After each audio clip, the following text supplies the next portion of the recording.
Si tu as une promesse de Dieu sur ta vie, cette vidéo est pour toi. Exode chapitre 3, le verset 8. Dieu dit à Moïse, « Je suis descendu pour délivrer mon peuple de la main des Égyptiens et pour les amener vers ce pays où coule le lait et le miel. » Déjà, il faut noter ici que le pays en question est le pays qui est habité par les enfants d'Anak, les géants. Une façon pour dire, plus grande est ta promesse, plus grands seront tes combats. Plus grande est la promesse de Dieu sur ta vie, plus grands seront les combats de ta vie. Et c'est ce qui explique que le peuple a dû passer par la mer Rouge, passer par le désert et a dû vaincre des rois puissants pour hériter de la terre promise. Et c'est là que j'ai eu deux phrases que j'aimerais vous partager.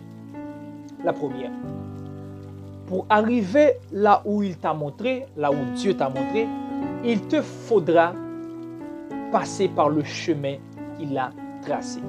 Pour arriver là où Dieu t'a montré, il te faudra passer par le chemin qu'il a tracé. Une façon pour dire que chaque promesse a un chemin de promesse. La deuxième phrase. Pour devenir celui que Dieu a promis, il faut devenir celui que Dieu a prévu.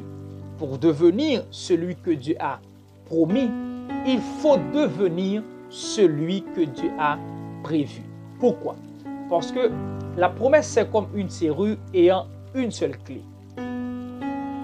Il faut la clé pour ouvrir la serrure. Donc, voici la promesse. Il faut que tu deviennes la personne de la promesse pour ouvrir la promesse. Mais vous savez, il y a dans ce texte une autre partie qui m'a beaucoup illuminé.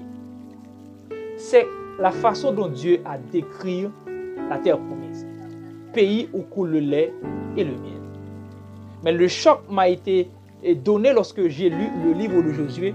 Je n'ai trouvé aucune rivière de lait, aucune source de miel, aucun champ de miel, ni de puits de lait.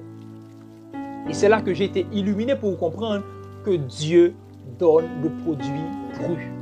Ce que Dieu t'a promis, il va te le donner sous forme brute.